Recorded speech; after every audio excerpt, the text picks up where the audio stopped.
Naam, salamu alaykum warahmatullahi wabarakatuh. Kwa majina mimi naitwa Hassan Kariuki.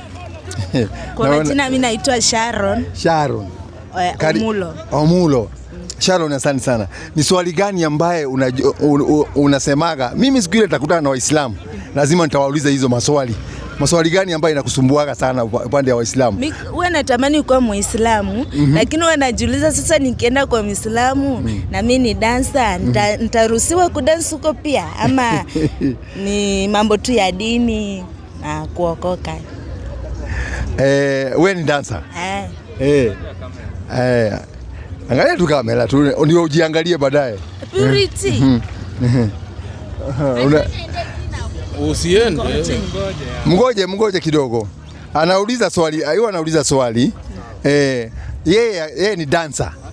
Je, akiingia Uislamu huwa anatamani kuwa Muislamu. Lakini sasa akikuwa Muislamu atakubaliwa aende akadansi kule. Sasa hii kudansi kwanza ningetaka nijue. Ni kitu wewe unasomanga kitabu gani? Wewe kwanza ni Muislamu, ni Mkristo ama huna dini? Unajua kuna watu hawana dini. Mimi niko na dini, mimi ni Mkristo. Asante sana. Katika Wakristo wamekubaliwa kudansi?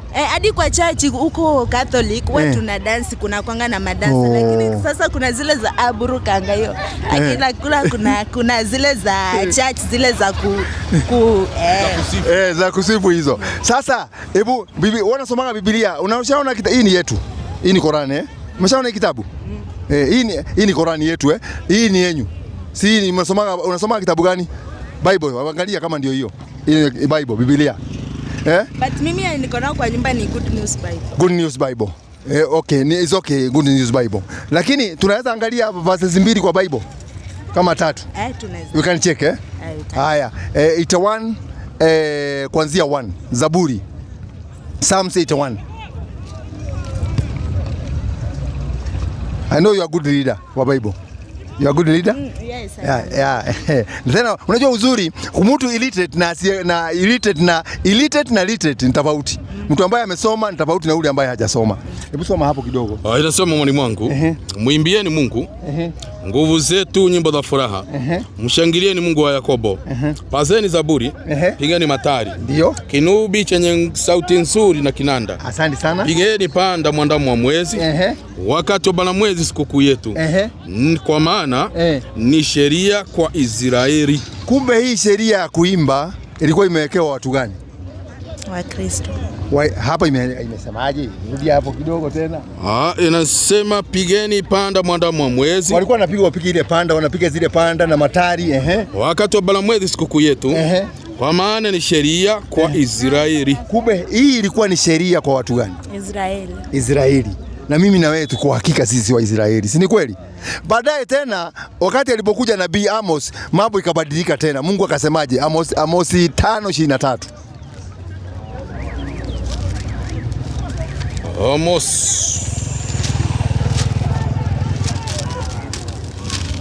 Unaangalia, angalia hapo kidogo. Nataka uone hii kitu.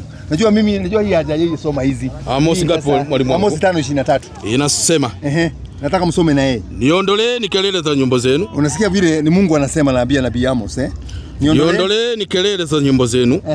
Kwa maana sitaki kuzisikia sauti za vinanda vyenu. Lakini huku mnaiteremke kama maji. Kumbe wakati ya nabii Amos Mungu akasema hataki hiyo ni kelele.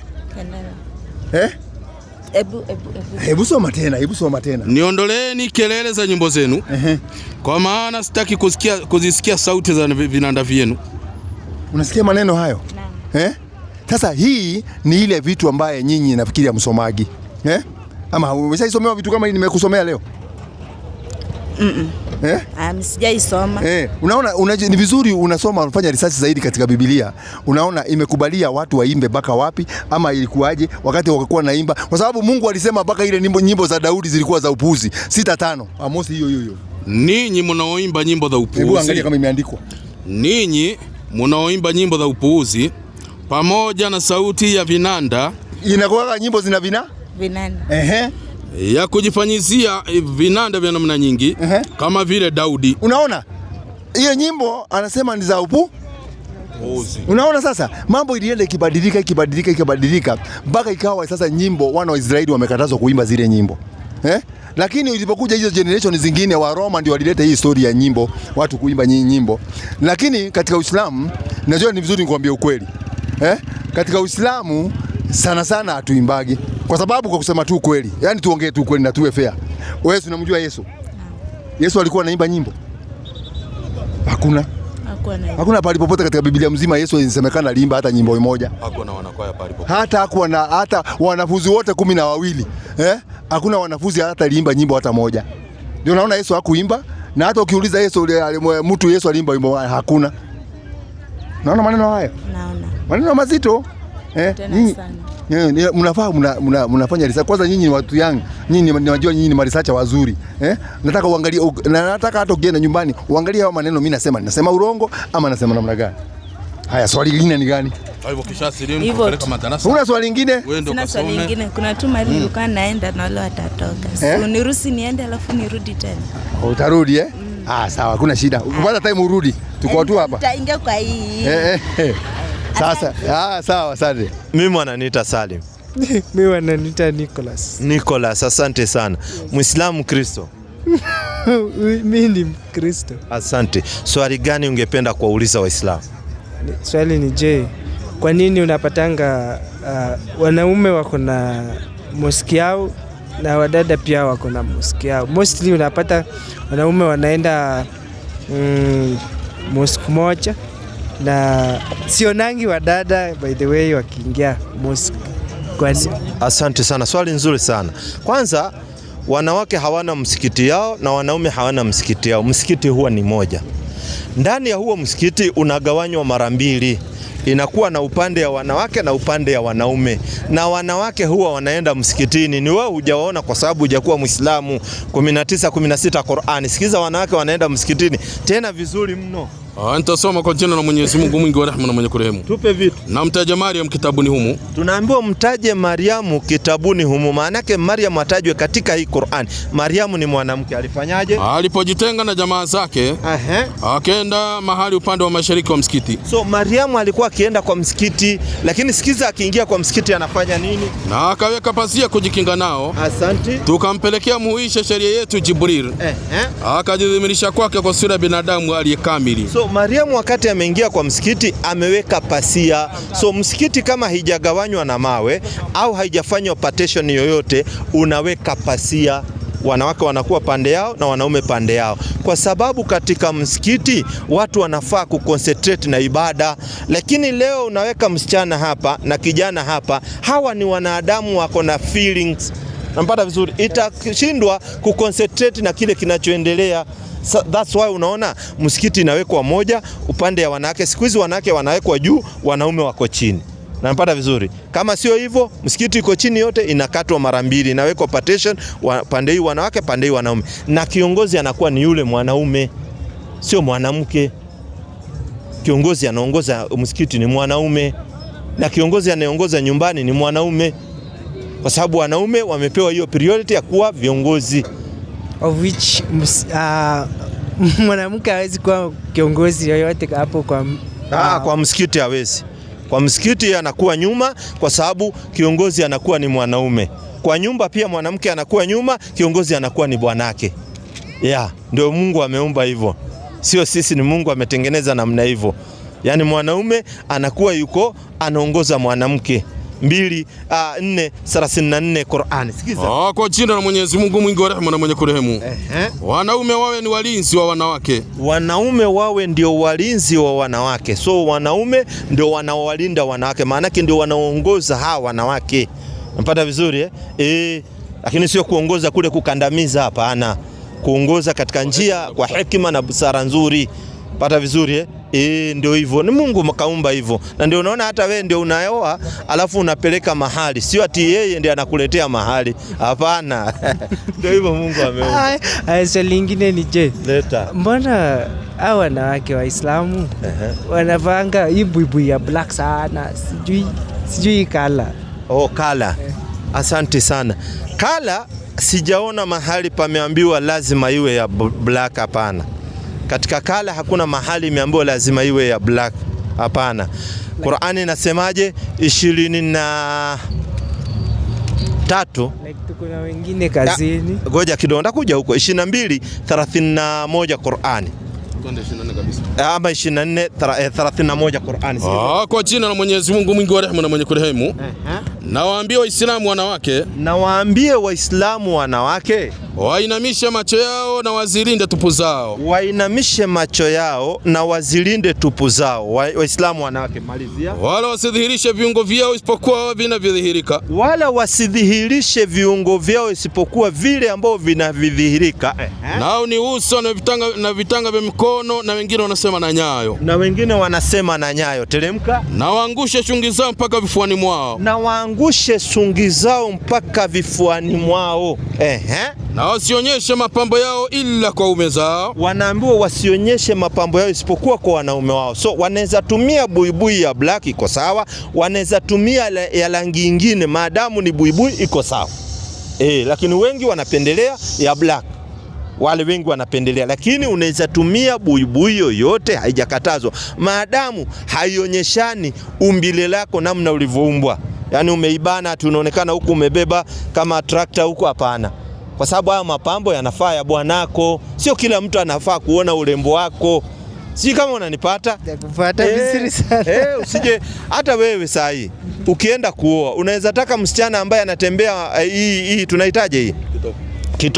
Kitovu yote iko nje, mgongo yote iko nje, mapaja yote iko nje. Unaweza pelekea wazazi wako? Hapana. Si unaona hata wewe unataka mtu decent, mtu kidogo amevaa vizuri, because dressing code pia inakuelezea huyu mtu tabia zake. Pata vizuri, lazima uvae vizuri, ufunike nini yako, kwa sababu hiyo inafaa bwanako ndiye akaone, sio kila mtu anaona huku. Okay, swali ya mwisho ni je? Leta.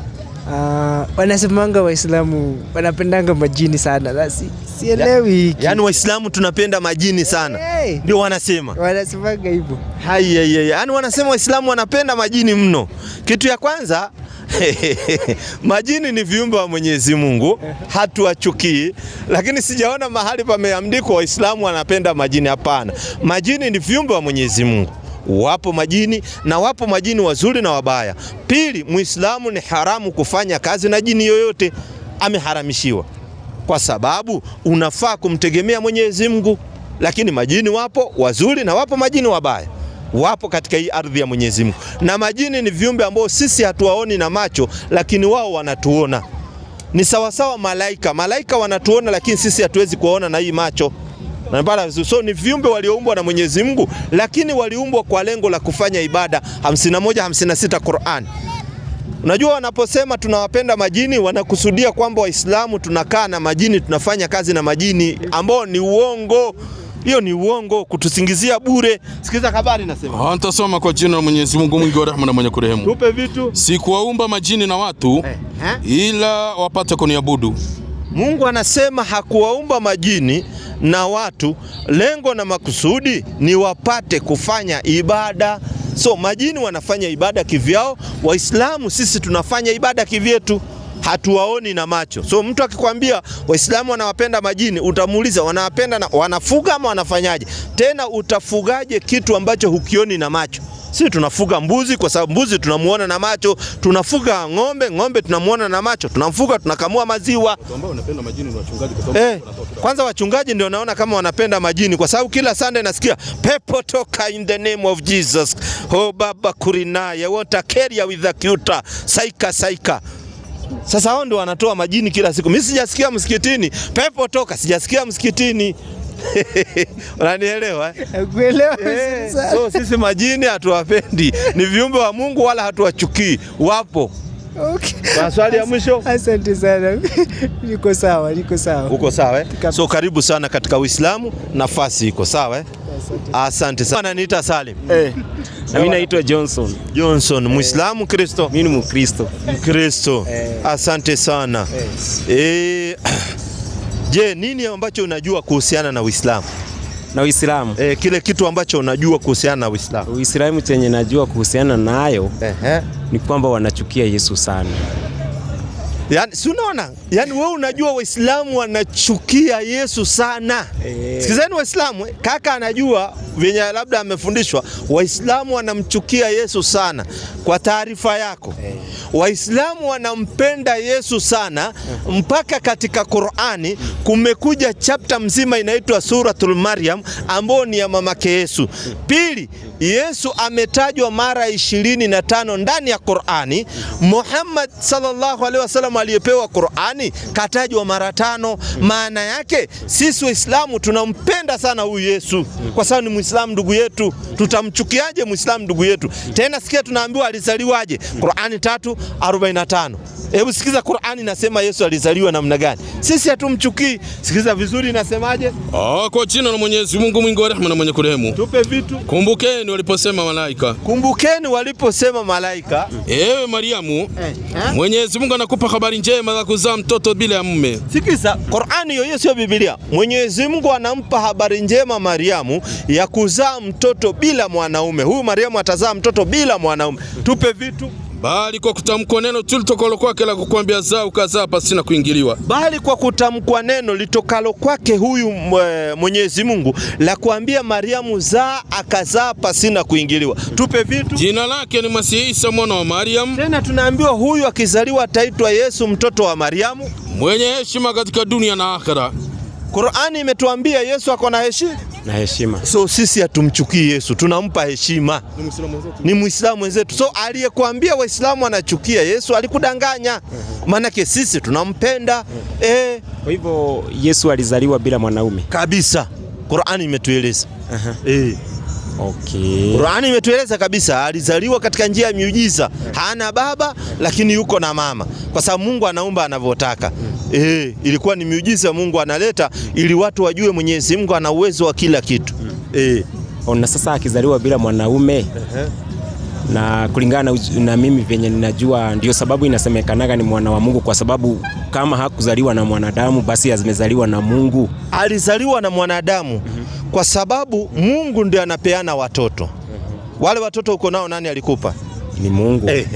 So Mungu anapeana watoto, lakini wale watoto huwezi sema ni watoto wa Mungu, ni viumbe wa Mungu. Kwa sababu Mungu ni muumbaji, si mzazi wa kuzaa. So Yesu ni kiumbe cha Mungu kapatiwa Mariamu, ndio anaitwa Isa ibn Maryam. Yesu mtoto wa Mariamu, si mtoto wa Mungu, kwa sababu Mungu ni lam yalid wala yulad. Mwenyezi Mungu hakuzaa wala hakuzaliwa. So anachofanya Mwenyezi Mungu ni kuumba anavyotaka. Si zote ambao tuko duniani ni viumbe wa Mungu. Hata mbuzi ni kiumbe cha Mungu, umbwa kiumbe cha Mungu, inzi kiumbe cha Mungu. Si watoto wa Mungu, ni viumbe wa Mungu. Qur'ani 6:101. Tupe vitu asikie. Manake huyu kaka mwelevu. Nitasoma kwa jina la Mwenyezi Mungu mwingi wa rehema na mwenye kurehemu. Yeye ndiye muumba wa mbingu na ardhi. Mwenyezi Mungu ndiye muumba wa mbingu na ardhi. Inamkinikaje awe na mwana hali hana mke? Asante. Naye ndiye aliyeumba kila kitu, sio baadhi yake kavizaa. Unasikia? Yeye ndiye aliyeumba kila kitu, sio baadhi ya vitu kavizaa. Tena Mungu hana mke. Kwa sababu mnaposema Mungu, Yesu mtoto wa Mungu, maana yake Yesu amezaliwa na Mariamu. Mariamu ni mwanamke na Mungu hana mke. Mwenyezi Mungu huumba anavyotaka, ni muumbaji. Na sasa niulize, kwa sababu Biblia inaniambia ya kwamba Mungu akaupenda ulimwengu akampeana mwana wake wa pekee. Mwana wake wa pekee inamaanisha aje? Asante sana. Yohana 3:16. Maswali mazuri mno ambao uko nayo hayo. 3:16 Yohana, ndio tumueleze vizuri kama wakuelewa hata hiyo. 3:16 nitasoma kama ilivyoandikwa mwalimu wangu. Tupe vitu. Kwa maana jinsi hii Mungu aliupenda ulimwengu hata akamtoa mwanae pekee ili kila mtu amwaminie asipotee bali awe na uzima wa milele. Asante. Si ndio hiyo andiko? Ndio hilo. Asante. Sasa mbona inaandikwa kuwa mwana wa pekee? Katika waandishi wa Biblia walitofautiana katika neno la mtu mwema. Yaani mtu mzuri watampa jina gani? Mtu anayefanya vitendo vizuri wakakuja katika conclusion yao wakasema wataweka mwana wa Mungu. Yaani mtu mzuri, wewe hata wewe ukifanya vitu vizuri wanakupachika hiyo cheo, wanasema wewe ni mwana wa Mungu. Lakini sio kwamba wewe ni umezaliwa na Mungu, hapana. 5:9 kitabu cha Mathayo. Nimpe siri. Sema kwa kuandika. Heri wapatanishi. Maana hawa wataitwa wana wa Mungu. Kumbe Biblia inaendelea kusema heri wapatanishi, kwa sababu pia wapatanishi wataitwa nani? Mwana wa Mungu. Wakati hawajazaliwa na Mungu. So wanaitwa wana wa Mungu kwa sababu wanafanya kitendo kizuri, ndio wakaweka hiyo terminology wakasema mwana wa Mungu. Na sasa niulize, mbona huyu mwana amewekwa ni wa kipekee? Hakuna mwana wa kipekee katika Biblia, kwa sababu Biblia imeita watu wengi sana wana wa Mungu. Na mbona huyu ndiye tu ameitwa mwana wa pekee? Pekee inamaanisha nini? Mgani huyu ameitwa wa pekee? Imesema kwa maana jinsi hii Mungu aliupenda ulimwengu hata akamtoa mwanae pekee. Sasa huyu mwanae pekee nani kwanza? Ni Yesu. Na kuna andiko yote inayosema Yesu ni mwana pekee wa Mungu? Ndio nimeuliza. Ingesema akamtoa mmoja wa wanawake. Sasa mbona imesema ni yeye tu ndiye mwana na pekee? Hii pekee inamaanisha nini hasa? Labda iwe wa kwanza, Mungu tu akona huyo pekee. Labda iwe huyu wa kwanza. 4:22 kitabu cha Kutoka. Tupe vitu. Inasema mwalimu wangu. Nawe mwambie Farao. Bwana asema hivi. Mungu asema hivi. Israeli ni mwanangu mimi. Mzaliwa wa kwanza wangu. Kumbe Mungu anasema Yakobo, kwa sababu Yakobo ndio Israeli. Mungu anaambia Musa aende kwa Firauni amwambie Yakobo ni mzaliwa wa kwanza wa nani? Wa Mungu. So kulingana na Biblia firstborn wa Mungu anaitwa Yakobo. Sio Yesu. So unaona sasa. Ndio nakakwambia katika uandishi wa Biblia wanasema iliwasumbua kuandika. Hebu tuvutie dibaji hapo. Piga dibaji, sikiza. Unajua hizi ndio siri ambazo hamjaielezwa. Unaona? Hamkuelezwa. Angalia hapa. Waandishi wanasema hiyo kazi yenyewe haikuwa rahisi. Hii ni dibaji. Dibaji ni utangulizi. Yaani utangulizi wanakupatia venye walifanya hiyo kazi. Wanasema kazi ya kuandika hii Biblia haikuwa rahisi. Tupe vitu. Matumizi mbalimbali yametokea katika janibu mbalimbali za nchi hii. Kwa mfano, ilikuwa hapana budi kufikiri kwamba hilo jina la Mungu katika Agano la Kale litaandikwa Jehova, Mwenyezi Mungu au Bwana Mungu. Litakapopigwa chapa katika kitabu cha kale, kutakuwa na maelezo maalum juu ya neno hilo.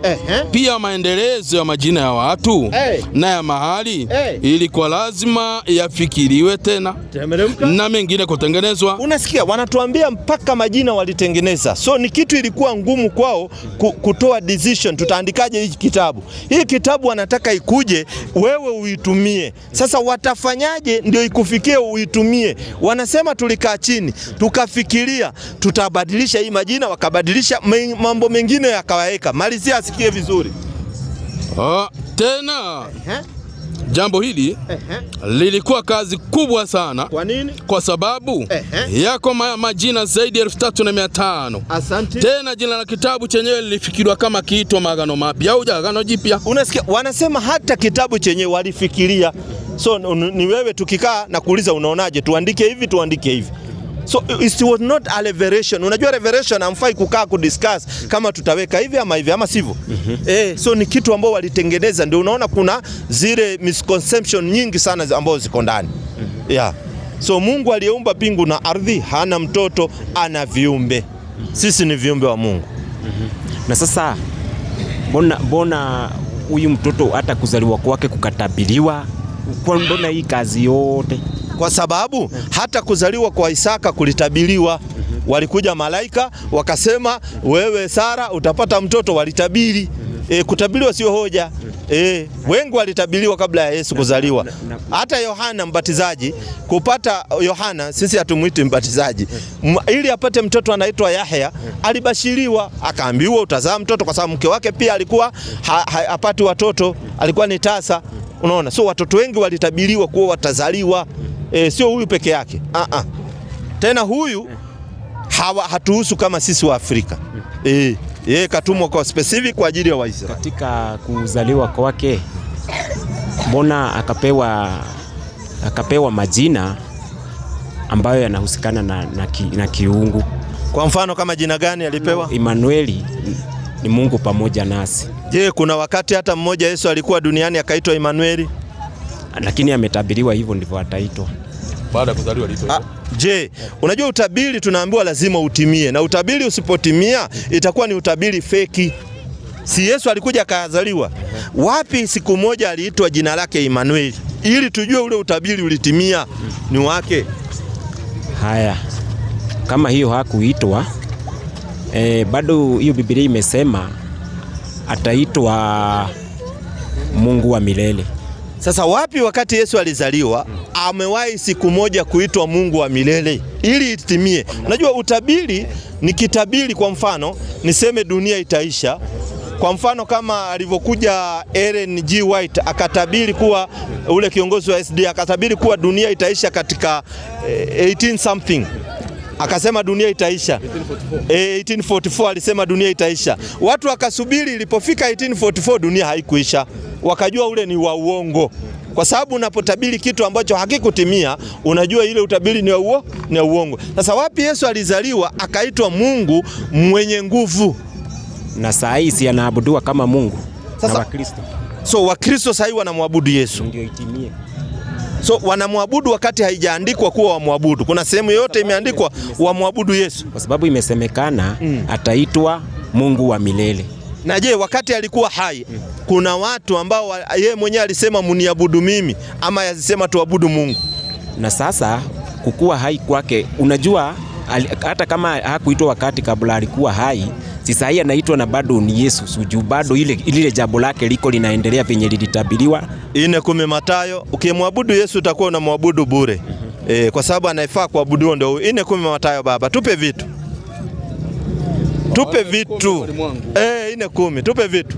Inasema mwalimu wangu, ndipo Yesu alipomwambia nenda zako Shetani, kwa maana imeandikwa msujudie Bwana Mungu wako, mwabudu yeye peke yake. Ala, kumbe Yesu anatuvifaa tukaabudu Mungu. Na yeye Yesu akiwa duniani aliabudu Mungu. 6:12 Luka.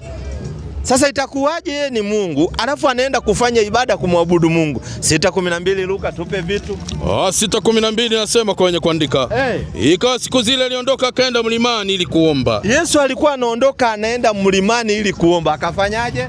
Akakesha usiku kucha katika kumuomba Mungu. Kumbe Yesu anakaa mlimani peke yake, anakaa usiku mkucha katika kumuomba nani? Mungu. Sasa wewe utamuombaje Yesu wakati yeye anakuambia umuombe Mungu? Kwa sababu Mungu ndio tunayemtegemea sisi zote. Yesu ni nabii wa Mwenyezi Mungu, na alipopata matatizo alimuomba Mungu. Na bona Yesu mwenyewe aseme mwenye ameniona ameona baba yangu na ndiye Mungu. Kwani yeye akona uhusiano gani na huu Mungu? Akona hii uhusiano 17:3 Yohana. Kitu kizuri sana. Sikiza vitu namna vinavyokuja.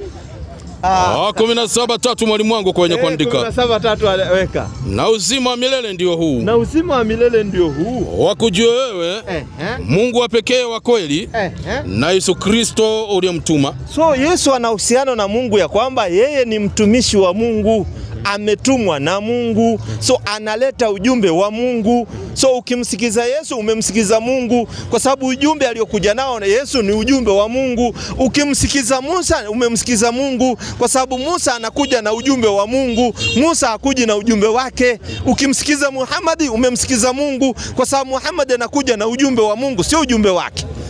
Manabii ndio hivyo. Kwa hivyo nikimsikiza Mungu Yesu niko kwa njia ya Mungu. Ukimsikiza Yesu uko katika njia ya Mungu. Kwa sababu unasikiza maneno ambayo Mungu alitumana yatekelezwe. Ila hakutumwa sasa kwako ndio tatizo. Na sasa nabona kama nikimsikiza Mungu ni Yesu niko na Mungu, na yeye mwenyewe anasema mimi ndio njia ya kwenda kwa Mungu. Bona Waislamu wasidiru tu na Biblia, kuliko sasa watoke kwa agano ya Biblia waende kwa agano ingine, na maandiko inasema mimi ndimi njia. Kwani hizi njia kuna ya Yesu na njia ingine? Njia sio ya Yesu. Njia ni ya huyu 12:14 kitabu cha Marko. Njia sio ya Yesu, hapana. Hapo ndio hukufunzwa. Yesu akisema mimi ndimi njia na ukweli na uzima, sio kwamba yeye ndio hiyo njia, hapana. Njia ni ya nani? 12:14 tupe vitu. 12:14 mwalimu wangu. Nitasoma kama ilivyoandikwa. Tupe vitu. Hata walipofika walimwambia, mwalimu, twajua kuwa wewe mtu wa kweli. Kwanza Yesu alikuwa ni mtu wa kweli. Sikiza habari. Wala hujali cheo cha mtu. Kwa sababu hujali cheo cha mtu. Kwa maana hutazami sura za watu. Malizia. lakini katika kweli waifundisha njia ya Mungu. Ala, kumbe Yesu alikuwa anafundisha njia ya nani? Ya Mungu. Sio yake, ni ya Mungu, kwa sababu yeye ni mtumishi wa Mungu, anafundisha njia ya Mungu. Kiswahili nyepesi mno. Sasa hiyo njia ya Mungu sisi tusembiwe inaitwaje? 610. Swali yangu sasa ni hili. Yesu ni njia ya Mungu. Anafundisha njia ya Mungu. Na bona tusisitize ile ya kwanza ya kwamba mimi ndio njia, tukuje anafunza njia ya Mungu. Kwa sababu yeye ndiye anakuelezea. Si ni Biblia ndio anakuelezea. Anasema anafundisha njia ya Mungu, kwa sababu wewe saa hii mwalimu akwambie mimi ndio njia ya huyu mtoto wako, anamaanisha nini? Anamaanisha mtoto asipopitia mikononi mwake hakuna mahali anaenda. Kupitia mikononi mwake aje? Amfunze. So asipofunzwa hatapata ukweli. So Yesu naye asipofunza hawa angepata ukweli. Ndio hiyo. Maanake manabii wanakuja kufunza. Usipowasikiza manabii huwezi pata ile njia. Lazima kwanza uwasikize ndio upate njia ya kweli. Kwa hivyo, lakini hakuhusu Yesu. Ametumwa kwa Waisraeli, hakutumwa kwa Wakikuyu. Yesu. Wala hakutumwa kwa Wajaluo. Ametumwa kwa wana wa Israeli peke yao. Na maandiko inaniambia jinsi Mungu alivyoupenda ulimwengu. Kwani ulimwengu ni Waisraeli? Ulimwengu wa Israeli wako. Na Mungu ahadi yake haivunjiki. Ahadi ya Mungu haivunjiki milele. 13:23 Matendo ya Mitume. Sasa labda uivunje ahadi ya Mungu. Tupe vitu. 13:23 Matendo ya Mitume kwa kuandika. Katika uzao wake mtu huyo Mungu amewaletea Israeli mwokozi. Mungu amewaletea Israeli mwokozi, sio dunia nzima. Tupe vitu. Yaani Yesu kama alivyoahidi. Kumbe ahadi ya Mungu, aliahidi watu gani? Waisraeli. Wewe ni Mwisraeli? Mimi ni Mwisraeli. Uko na kitambulisho? Kwa sababu nimeacha Wakristo wamefukuzwa Israeli juzi na Netanyahu. Wewe ni Mwisraeli? Wacha nimalizie. Mimi ni Mwisraeli kwa sababu hii habari ilikuja kwa Waisraeli, si ndio? Na sasa kama imenifikia, basi si mimi nimefanyika Mwisraeli. Juu kama haingekuwa yangu, haingenikujia. Kwa hivyo wenye wanakujiwa na habari ndio Waisraeli. So wewe ni Mwisraeli wewe? Kabila gani katika Waisraeli? Kwa sababu Waisraeli tunawajua kwa makabila zao. Si mimi nimekujibu, hii habari ni ya Waisraeli. Kwa hivyo ikinifikia, na kama imesemekana ni Waisraeli, kwa hivyo ikinifikia mimi nimehesabika kati. Wapi andiko ambayo inasema ukifikiwa na habari ati unakuwa Mwisraeli? Andiko imesema hii habari ni ya kina nani? Imesema Yesu katumwa kwa wana wa Israeli. So wewe kuipata hiyo habari hata unaipata makosa. Na pale pa ulimwengu. Kwa sababu Israeli kwa ulimwengu, kwa sababu Mungu hawezi jichanganya.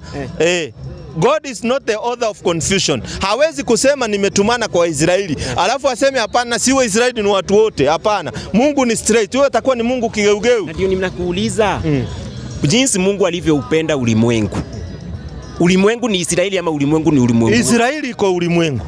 So ulimwengu specific kuna watu wengi. So katika hao watu wengi Yesu amewataja gani? 15:24 kitabu cha Mathayo. Yesu alipokuja ulimwengu amewakataa wengine. Tupe vitu baba. 15:24 mwalimu wangu. Nitasoma kama hivi. Sikia kwa kinywa cha Yesu sasa. Tupe vitu. Inasema akajibu akasema. Yesu akajibu akasema, sikutumwa ila kwa kondoo waliopotea wa nyumba ya Israeli. Yesu anasema mimi sijatumwa isipokuwa kwa kondoo waliopotea wa nyumba gani? Wa Israeli. Yesu alipokuja alikataa kwenda kwa watu wengine. Tena anaambia wanafunzi wake wasiende kwa watu wa mataifa. 10 tupe. Inasema anza 5:15. Hadhanashara Yesu aliwatuma. Hao 12 Yesu aliwatuma. Akawaagiza akisema katika njia ya mataifa msiende. Kwanza anawakataza katika njia ya mataifa msiende. Sisi ndio watu wa mataifa, tunaitwa Gentiles. Wala katika mji wote wa Samaria msiingie. Asante. Afadhali shikieni njia kuwaendea kondoo waliopotea wa nyumba ya Israeli. So maneno ya Yesu iko wazi, specific. Anasema katika njia ya mataifa msiende. So msiende kwa Gentiles. Shikeni njia kuwaendea kondoo waliopotea wa nyumba ya Israeli. So hapo ndio naona wewe umepigwa kando na mimi nikapigwa kando, ndio nikaenda kwa bwana mtume Muhammad sallallahu alaihi wasallam. Sawa. Na sasa niulize, Yesu akimalizana na wanafunzi aliwaambia, sasa endeni ulimwengu wote na yeyote atakayeniamini mumbatize kwa hili jina langu. Sasa ulimwengu wote tena si amewatoa kwa Waisraeli, kwanza walikuwa pale, lakini sasa amewaambia endeni ulimwengu wote na yeyote atakayeamini mumbatize. Maana ulimwengu haikumaanisha. Ngoja kwanza. Ulimwengu ukiangalia katika Biblia inakuambia ulimwengu wa Israeli. Ulimwengu wa zama hizo ni Israeli unayokusudiwa, sio watu wote. That's why mpaka leo wewe inamaanisha Israeli. Kabisa. Ilikuwa inawakusudia wale wa Israeli, Banu Israeli, sio watu wote. Kwa hivyo inawalenga tu specific wale. Na ndio unaona mpaka leo wewe ulifichwa jina la Yesu original kwa sababu wewe huwahusu. Ukaletewa jina unaambiwa ati anaitwa Yesu. Wakati huko Israeli ukienda useme Yesu hata wanakushangaa kwa sababu wewe wanajua you are not the part of them. Sasa hawezi kukupatia siri. Kwa hivyo kulingana na wewe, jina ulimwengu kwa Biblia inamaanishaga Israeli. Katika zama hizo ilikuwa inakuja kwa Israeli peke yao kwa sababu wewe hauko wewe. Kibiblia, lakini kidictionary inamaanisha. Kwani Biblia inatafsiriwa na dictionary? Haitafsiriwi na dictionary. Sasa kwa mfano, wapi Yesu anasema nimetumwa kwa ajili ya watu wote? Kwa sababu ametuambia nimetumwa kwa ajili ya Waisraeli. Je, kuna andiko yote Yesu anasema mimi Yesu nimetumwa kwa ajili ya watu wote? Kwa sababu kwa kinywa chake amesema mimi Yesu nimetumwa kwa ajili ya Waisraeli. Je, kuna andiko yote inapatikana kwa Biblia yote Yesu akisema nimetumwa kwa ajili ya watu wote? Na nikuulize, kabla hujaniuliza sio nisaidie kwa sababu hata mimi nataka nijue kukujibu. Mbona Yesu ameenda kwa kama yule mama Msamaria? Mama Msamaria umeleta vizuri. 15:21 anza. Sikia mama Msamaria aliitwa ni nani yeye? 15:21 mwalimu wangu. Tupe vitu sasa. Mama Msamaria, sikiza vyenye ali. Yesu akaondoka huko.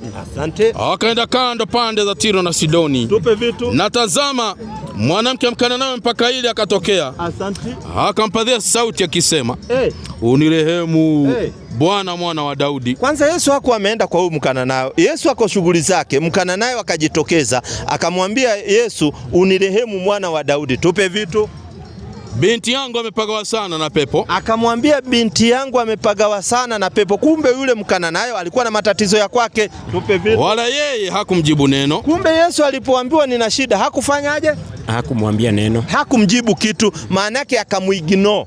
Kwa sababu sasa inakuongelesha alafu unijibu kitu, tasema unaniignore. Yesu akamuignore. Sikiza wanafunzi. Na wanafunzi wake wakamwendea wakamuomba akisema. Wanafunzi wakaona hii ni madharau. Wakamwendea Yesu wakimuomba wakimwambia, mwache aende zake. Mwache aende zake. Kuliko kumnyamazia, mwache aende zake. Yesu akajibu nini? Kwa maana anapiga kelele nyuma yetu. Sikiza, mwanamke anataka msaada, lakini hawa wanasema anapiga kelele nyuma yetu. Tupe vitu. Akajibu akasema, sikutumwa ila kwa kondoo waliopotea wa nyumba ya Israeli. Sasa Yesu akatoa jibu akasema, mimi sijatumwa isipokuwa kwa kondoo waliopotea wa nyumba ya Israeli. Maana yake sijatumwa kwa huyu Mkananayo. Sikiza, Mkananayo alielewa. Naye akaja akamsujudia akisema. Mkananayo akaja akamsujudia Yesu akisema, kwa sababu asajua yeye sio Mwisraeli Mkananayo. Akaambia Yesu, Bwana unisaidie. Akamwambia, Bwana nisaidie hata kama mimi sio mwenzako.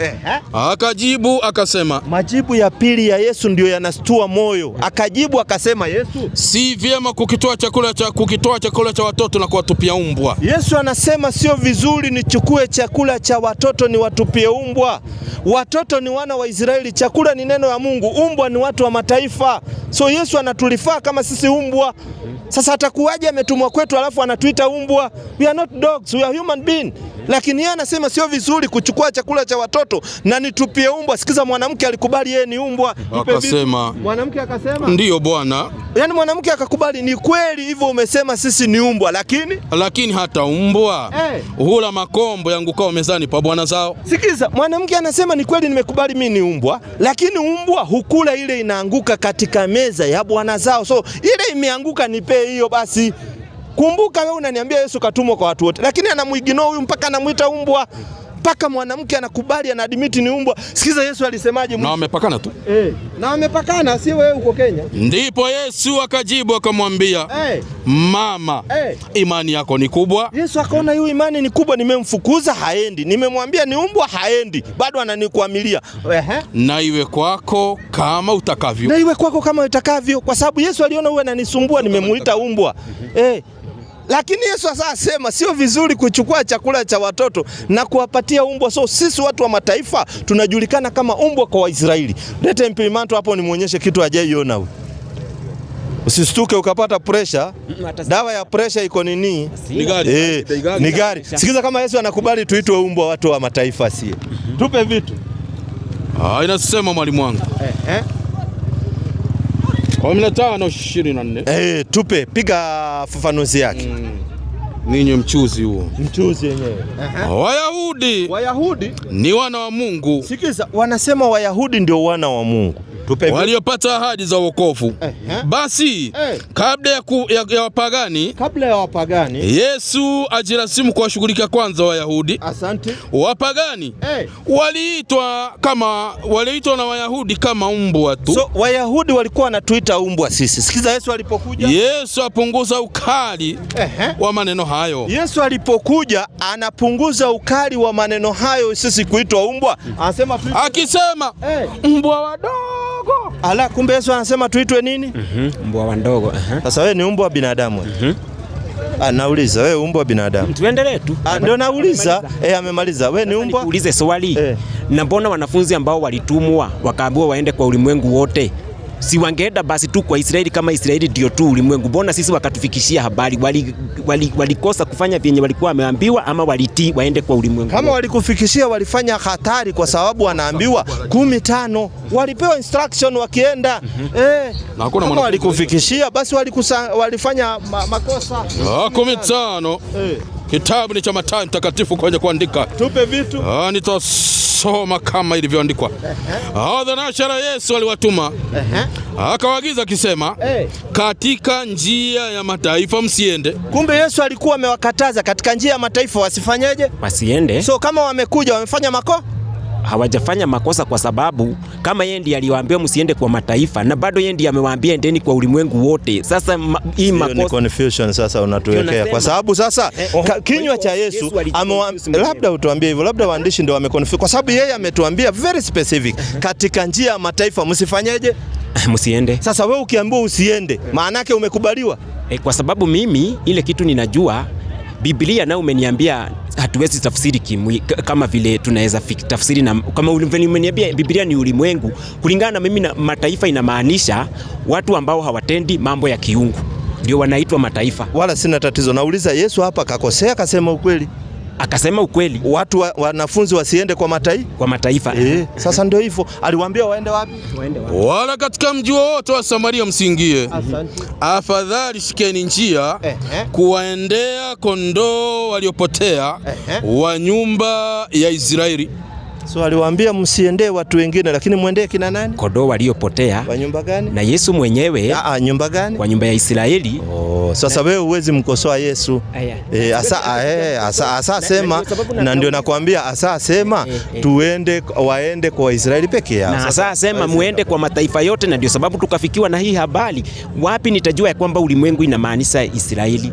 Hapo ndipo swali langu. Nijue mitume walifanya vibaya. Ngoja kwanza. Sasa maana yake tuseme Yesu kakosea, hakuelewa, kwa sababu anatumana hivi tena anageuka hivi. Basi labda tuseme hivyo. So Yesu alikosea. Labda tuseme yeye mwenyewe akajichanganya, kwa sababu mimi nimeshikilia tuende kwa mataifa, ndio sababu nikafikiwa na habari. Sasa tena pole sana, kwa sababu inamaanisha Israeli ama ulimwengu inamaanisha Israeli. Kwa sababu Israeli ni pati ya ulimwengu, na amesema endeni kwa ulimwengu. Kwa sababu Yesu ndio huyo amesema msiende kwa mataifa. Tena anasema nimesema na ulimwengu waziwazi, wakati huo alikuwa anaongea na wale wa Israeli peke yao. Labda ni katika mafuhumu ya kuelewa. Pili, wewe injili uliyopata, umepata injili ya kina Paulo, ya kina nani, haukupata injili ya Yesu halisi. Wewe ulikuja ukapata ya Paulo, kwa sababu Paulo ndiye amekuja kwa mataifa, sio Yesu. Yesu hajatumwa kwa mataifa hata siku moja. Na ndio unaona katika wanafunzi wa Yesu hakuna mwanafunzi aliyekuwa ametoka nje ya kabila 12. Wote walikuwa blocked katika ile kabila 12. Kila mtu akisimamia kabila ya Waisraeli. Na Yesu mwenyewe kama sijakosea, yeye bado ndiye anasema mpelekee hii habari mataifa yote, lakini muanzie Yerusalemu, kwa sababu ndio. Andiko gani? Hebu tusaidie. Andiko ndilo sijajua mahali liko. Kama sasa hujalijua usilitaje, kwa sababu wenda ujiandae. Ukija nalo utatupata hapa tu, usiwe na wasiwasi. Ama unaweza toka nje ukapigia mchungaji simu, utatupata tu hapa, usiwe na wasiwasi. Unajua mambo ambayo nakwambia, najua yanakustua, kwa sababu tangu uzaliwe wewe unaambiwa njia ni hii, lakini leo unaona sio hiyo. Kwa mfano, Yesu alikuwa akienda kanisa gani?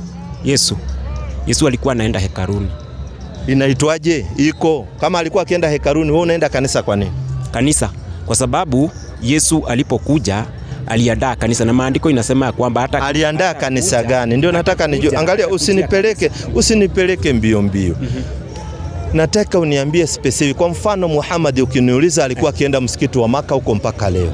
Alikuwa akienda msikiti wa Madina huko mpaka leo. Sawa, siendi stories zingine. Yesu akiwa duniani alikuwa akishiriki kanisa gani? Katoliki, SDA, PEFA ama gani? Twende specific watu ili waelewe. Sasa hii tuko zama ya 21. Alikuwa anaenda hekalu. Hekalu ilikuwa inaitwaje jina yake hiyo hekalu? Hekalu ni hekalu tu. Na wewe unaendanga hekalu kanisa? Naenda kanisa. So na Yesu anasema jitieni nila yangu mjifunze kwa mjifunze 11:29 Mathayo. Unasema mwalimu wangu. Au nimsalimie mzee wangu. Ana nini? 19:29 11:29 mwalimu wangu. Jitieni nila yangu mjifunze kwangu. So Yesu anasiambia tujitie nila yake tujifunze kwake. So kama Yesu alienda kwa hekalu, mimi na yeye nafaa tuende kwa hekalu? Na hekalu ndio kanisa bado. Andiko gani nasema hekalu ndio kanisa? Tusaidie. Kwa sababu na sio sababu, nisaidie ili nielewe. Unajua unaweza nipa mambo ya kichwa ikawa ni kama ile ya Shakahola. Wapi nasema hekalu ni kanisa? Hekalu mimi kulingana na mimi hekalu ndio kanisa. 11:1 Ufunuo, tuangalie hekalu. 11:1 Ufunuo mwalimu wangu. Kulingana na wewe. Sio kulingana na vizuri, kulingana sio kulingana na maandiko. 11:1 nini? Inasema nikapewa mwanzi kama fimbo. Na mmoja akaniambia, inuka ukalipime hekalu la Mungu na madhabahu na hao wasujudu humo. So tunaambiwa katika hekalu watu wanasujudu. So Biblia inatuambia katika hekalu watu wanasujudu. Wanapeleka uso wao chini. Kanisani mnafanya hivyo? Tunafanya. So kanisani mnapeleka uso chini. Na kuna viti na meza. Na meza iko. Ziko. Na mnaondoanga nje ndio mpeleke uso chini ama mnapeleka juu ya meza na viti? Hata chini tunapelekaga. Sasa utapelekaje chini wakati kuna meza na nini? Si utakuwa disturb. Utagongwa uso na hii uso wako sijaona mahali umegongwa. Kwa sababu ili usujudu lazima kuwe wazi. Kama msikiti inawekwa carpet unapata iko wazi, unasujudu kwa raha zako. Kama uko na haja ya kusujudu, kiti na meza haiwezi kufanya usisujudu. So unasujuduje kukiwa na kiti? Haiwezi zuia kama kutoka unasujudu juu. Kama kutoka kwa moyo wako uko na haja ya kusujudu, hizo hazitakuzuia. Sasa unasimamaje? Ndio nataka unipatie position yenye unasimama. Hata nikipelekwa mahali ambapo kuna mkeka na mimi sio wa kusujudu bado sitasujudu. Kwa hivyo sijauliza wewe kama ni wa kusujudu. Nimesema Biblia imesema hekaluni watu wanasujudu. Kaniambia nyinyi kanisani mnasujudu. Sasa nilikuwa nauliza formula gani mnatumia katika kusujudu? Kusujudu kupeleka uso chini. Sasa siku yenye utatembea mwenyewe utaona practically. Nilikuwa kanisani na sijai sujudu. Nilikuwa kanisa, nilikuwa Roman Catholic, nimekuwa altar boy. Na sijai sujudu pale. Pale unapiga magoti, unainama kidogo hivi. Hakuna mambo ya kusujudu. Sasa usiniambie watu wanasujudu. Makanisa tunayajua. Usione kama ati mimi nimezaliwa sijui wapi. Hapana. Nilikuwa pale, nimewekea father mpaka ile kanini kadivai. So najua mambo mingi sana kule. So kule hakuna kujua hiyo. Sasa kwenye kutakuwa na crusade hapa kwa uwanja, uingie na utaona wenye kusujudu wakisujudu. So mnasujudunga hapa kwa kiwanja. Kwenye crusade. Kwa sababu sio kanisani. Sio kanisani kwa sababu so ulikuwa umetudanganya mwanzo, lakini sasa umejua mnasujudungu katika crusade hapa kwa kiwanja, sio katika kanisa. Kwa sababu nikiweka crusade hapa na nipatakase itakuwa bado madhabahu. Wewe kwani unaeka crusade? Kwani wewe mchungaji wewe? Nimesema hata crusade iwekwe hapa, bora tu nipatakaze, patakuwa madhabahu, kwa sababu Yesu mwenyewe alisema na akaambia mama Msamaria, na hapo ndio nilikuwa nataka tusome mahali alitokea yule mama. Alimwambia siku inakuja hamtaenda milimani na hamtaenda huko hekaruni, lakini wenye kuabudu wataabudu kwa kweli na roho. Na mbona nyinyi mnaenda kanisani kama alisema hamtaenda huko? Nataka kukumalizia. Kwa hivyo kusujudu sio tu kwa pale kanisani, ni kutoka ndani ya moyo wako kukule na lile jambo, na mahali popote inaweza kuwa ni madhabahu ukipata kaza. Kwa sababu gani? Juzi nikaona Muislamu akiwa kwa gari ametoka ameweka mkeka chini na ameanza kuomba. Nikapata mwingine kazini. Kwani hapo ni msikitini? Sisi Waislamu tumekubaliwa katika ardhi yote ya Mwenyezi Mungu unaweza sujudu. Hata hapa mimi na sujudu. Kwa sababu dini yetu hatujawekewa uzito, tumewekewa wepesi. That's the ndio sababu. Unasujudu kila hata kazini, nikiwa kazini na sujudu. Lakini Mkristo katika ibada zake sijaiona Mkristo akisujudu, kwa sababu pindi tu utakaposujudu, once mtu akikupata umepeleka uso chini unaabudu, atadhani wewe dini gani? Hata Mkristo. Utakuwa unaweza kuwa Mkristo.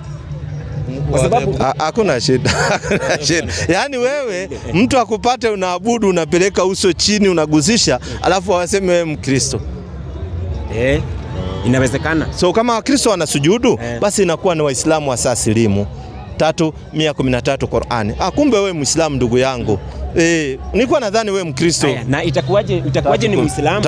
Sikiza vizuri. Na ni kwa Biblia umenisomea ati Mkristo anafaa kana mwenye anaenda huko. Nimesema anafaa kusujudu kwa sababu ukisujudu ukizoea ile kitendo inakuwa sasa wewe ni Muislamu. 3:113 Qur'ani. Kwa jina la Mwenyezi Mungu mwingi wa rehema na mwenye kurehemu. Wao waliopewa kitabu si wote sawa katika hao. Wote waliopewa kitabu si wote sawa. Katika hao waliopewa kitabu wamo watu waliotengenea. Wanasoma aya za Mwenyezi Mungu nyakati za usiku. Na pia wanasujudu. Yaani wamesilimu. Kitendo cha kusujudu maana yake umejisalimisha kwa Mungu, saa kwa Muislamu. Kwa sababu Uislamu ni kunyenyekea kwa amri ya Mungu. So kama wewe unasujudu, wewe ni Muislamu ndugu yetu. Ni kanzo tu, niangalie haiti yako, nikuletee. Manake utapendeza na kakofia mashallah, tumalize hiyo. Na sasa hiyo nayo itakuwaje niache ile njia ya mwanzo ambayo inasema mimi ndio njia, niende kwa njia nyingine ambayo sasa niende kwa agano lingine, na ili hali najua Yesu ndiye alitumwa na akawa njia na ikawa full stop. Si tumemaliza huko, tumekuonyesha wewe hata ujulikani kule. Sasa nimekwambia na mimi basi siwezi kuwa Muislamu, siwezi kuwa Muislamu. Kwa Muislamu ni kwa hiari yako. Ndio nakwambia, kwa sababu mimi najua tayari niko kwa njia ambayo nimejisomea, na ndio njia na hakuna nyingine, na njia ni na uzima ni Yesu. Kwa hivyo siwezi sasa potoka kwa ile niende kwa agano lingine. Nitakuwa nimepotoka kwa njia sasa. Ndio maana mwalimu ni sawa, muelewa. Yesu Muislamu wenzetu, na ndio unaona anasujudu hata yeye amesema. Swali yangu ilikuwa ndogo. Nitake kujua Yesu anawatambua Wakristo. Kuna mahali Yesu anawatambua Wakristo? Anawatambua kwa sababu sio hizi sababu nyingi unaweka kwa maandiko. Kuna mahali amewahi wataja la kutabua. Kuna mahali katika Biblia Yesu anasema mimi nawajua Wakristo. Nayo kwa Biblia andiko gani? Hakungeandikwa mambo ya Mkristo, lakini kuliandikwa ya Waisraeli. Haingeandikwa mambo ya Mkristo kwa sababu Mkristo ni mwenye sasa amefuata Yesu Kristo mwenyewe. Ndio sababu anaitwa kama mfuata Kristo ndiye Mkristo. Lakini haikuandikwa. Ngoja kidogo, haikuandikwa. Aje? Haikuandikwa anayefuata Yesu ndio Mkristo, haikuandikwa. Na sasa kama tuseme tuingie kisiasa. Sio siasa. Dini sio siasa. Siasa peleka pale kwa bunge la mwananchi. Hapa angalia, ngoja uwezi jibu bila hata kunipa andiko hata moja. Hapa huwa unatoa evidence, unatupa andiko kidogo tuone. Wewe naona unakuwa kama ule Makenzi wa Shakahola. Kwa sababu you are using your own mind, wakati hutuonyeshe andiko, wewe tu unakaa unasema tuende kisiasa, tuende hivi. Sasa hiyo itatulemea kwa sababu tunataka utupe facts. Ndio nataka sasa utasemaje mimi sijatambulika kama Mkristo? Nataka nione kwa sababu Myahudi ametambulika, ametajwa. Kwa mfano 8:31 Yesu anaongea na wale waliomfuata wanaitwaje? Yesu ametupa jina, wanaitwaje? 8:31 chapcha baba Yohana. Yohana kijana mzuri lakini anatumia kichwa mno. Basi Yesu akawaambia wale Wayahudi waliomwamini. Yesu aliambia Wayahudi waliofanyaje? Waliomwamini. Wametajwa ni nani? Na Yesu. Wametajwa ni nani? Wayahudi. Asante. Sasa wapi Yesu aliwaambia wale Wakristo waliomwamini? Iko andiko kama hili. Kwa sababu hao mbona wanatajwa, wewe usitajwe? Kwani wewe mbona unadharauliwa? Yesu akawaambia wale Wayahudi waliomwamini. Nina haja na kwamba kuna Wayahudi waliomwamini. Wale waliomwamini Yesu waliitwa Wayahudi. Sasa wapi waliomwamini Yesu wakaitwa Wakristo? Na baada ya hiyo yote andiko. Mimi lazima nishikilie ya kwamba yeyote atakayemwamini Yesu, lete andiko. Kuna andiko. Niko John 3:16. Yeyote atakayemwamini. Sawa. Kwa hivyo mimi sitapotea. Sawa. Mzee wangu karibu sasa. Kuja na hiyo mkoba wako. Njoo mkoba wako tu. Wallahi ni neema kuwa Muislamu. Karibia brother, karibia hapa. Alafu kidogo msonge tu kidogo tumsikie mzee wangu. Mimi wananiita Salim. Mimi naitwa Evans, asante. Una swali ungependa kuwauliza Waislamu? Swali. Mumesema Yesu alikuja kwa Waisraeli. kulingana na maandiko. Sio sisi. Na maandiko ni mumaraga Yesu atumire kwa Israeli. Waisraeli ni nani? Waisraeli ni watoto wa Yakobo kabila 12, 7:11 tu wapate vizuri. Ufunuo wako mpaka jina zao wamewekwa. Inasema mwalimu wangu kwenye kuandika. Nikasikia hesabu yao waliotiwa muhuri katika kila kabila wa Israeli. Nikasikia kabila, yani waliotiwa muhuri katika kila kabila ya Waisraeli wanajulikana mpaka majina. Sikiliza. Watu 144,000. Sasa hata idadi yao wanajulikana. Watu 144,000 hawazidi huko. Sikiliza kabila zao. Kabila ya Yuda 12,000 waliotiwa muhuri. Kuna kabila ya Yuda wanajulikana ni wangapi? Na leo ukienda Israeli wanajuana na makabila. Sikiliza kabila. Ruben 12,000 waliotiwa muhuri. Asante. Gadi 12,000 waliotiwa muhuri. Asante. Asheri 12,000 waliotiwa muhuri. Asante. Naftali 12,000 waliotiwa muhuri. Asante. Manase 12,000 waliotiwa muhuri. Asante. Simeoni 12,000 waliotiwa muhuri. Asante. Lawi 12,000 waliotiwa muhuri. Asante. Isakari 12,000 waliotiwa muhuri. Zabuloni 12,000 waliotiwa muhuri. Yusufu 12,000 waliotiwa muhuri. Na Benjamin 12,000 waliotiwa muhuri. Wametajwa mpaka ukoo yao. Kwa mfano, Wakikuyu unapata kuna huyu anaitwa Mugasiko, wametajwa, unawajua huyu ni Mugasiko, hiyo Muboi unajua hiyo ni yao. So hawa nao wako na hizo tribe zao ni 12, hakuna ya 13. Mtu akiokoka na amini ataitwaje? Hakuna kuokoka hapa duniani.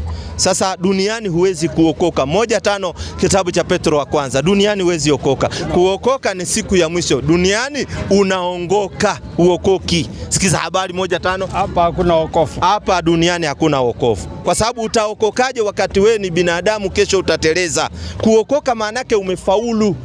Sasa utafauluaje na uko duniani, uko mtihanini? Tuko kwa mtihani hapa duniani. Huwezi kuokoka hapa. Tutaokolewa, usiingizwe motoni, uingizwe paradise, ndio utasema nimeokoka na moto wa jehanamu. Lakini we duniani hapa bana, uko tu uko kwa mtihani. Kesho unakosea, leo unakosea. Hapa ngoja kwanza 1:5. Nanyi mnalindwa na nguvu za Mungu kwa njia ya imani. Hapa duniani tunalindwa na nguvu za Mungu kwa njia ya imani. Hata mpate wokovu ulio tayari kufunuliwa wakati wa mwisho. Wokovu ni wakati wa mwisho, sio sasa. Qur'ani 2:21. Sio sasa. Hiyo ni Biblia. Ile. Hii Biblia ni ile. Ni vyenye nyinyi hamsome yangu hii. Ni ile ya kanisa. Sikiza ya Qur'an. Utauliza. Ya Qur'ani inasemaje? Nitasoma kwa jina la Mwenyezi Mungu mwingi wa rehema na mwenye kurehemu. Sikiza, hata sisi katika Qur'ani kuna kuokoka, lakini siku ya mwisho tupe vitu. Enyi watu, mwabuduni Mola wenu. Hapa duniani tunafanya ibada, tujaokoka hapa. Ambaye amekumbeni nyinyi na wale wa kabla yenu. Ili mpate kuokoka. Ili tupate kuokoka ni mwisho. Hapa tunafanya ibada, kuokoka ni mwisho. Sasa hapa duniani tunafanya nini kama hakuna kuokoka? Kuna kitu kinaitwa hivi, Qur'ani 2:137. Tupe vitu hapa duniani, sikia tunafanyaje? Kwa jina la Mwenyezi Mungu mwingi wa rehema na mwenye kurehemu. Na hiyo ni swali nzuri sana, ungeileta hapa tungelijibu, kwa sababu swali nzuri sana. Sikiliza inasemaje? Inasema mwalimu wangu. Basi wakiamini hao Manaswara na Mayahudi kama mnavyoamini nyinyi, itakuwa kweli wameongoka. Kumbe hapa duniani tunaongoka, hatuokoki, tunaongoka. Kuongoka ni kushika sheria ya Mungu, unafuata namna Mwenyezi Mungu anavyotaka. Na Yesu aliambia watu hapa duniani ni kuongoka, sio kuokoka. Watu wakabadilisha. Mathayo 18:1. Yesu aliambia watu ni kuongoka, nyinyi mkabadilisha. Nitasoma kama maneno ya Yesu. Saa ile wanafunzi wakamwendea Yesu akisema, asante, ni nani basi aliye mkuu katika ufalme wa mbinguni? Yesu anaulizwa, Yesu, nani aliye mkuu katika ufalme wa mbinguni? Sikiza majibu ya Yesu. Akamwita mtoto mmoja. Yesu akaita mtoto mmoja, akamweka katikati yao. Akasema, amin nawaambia, msipoongoka. Rudia ndio asikie.